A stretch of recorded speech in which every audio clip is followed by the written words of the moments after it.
Salam hörmətli izləyicilər, mən bugün sizinlə badımcan bişirəcəm.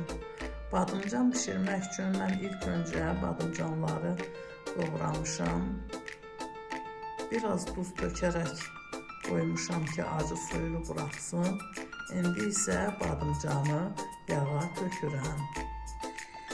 Əvvəlcə tavanı yaxşı qızdırmışam və badımcanları töküb biraz gür odda qoyuram.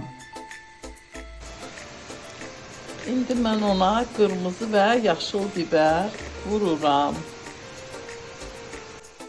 Yeməyimiz artıq pişmək üzrədir. İndi mən tavanın qapağını qoyub biraz da vam odda bişirirəm. Yeməyimiz artıq hazırdır. Mən indi onu servis edirəm. Yiyəcək və hazırlayan hər kəsə nuş olsun. Videomu bəyənib kanalıma abunə olmağı unutmayın.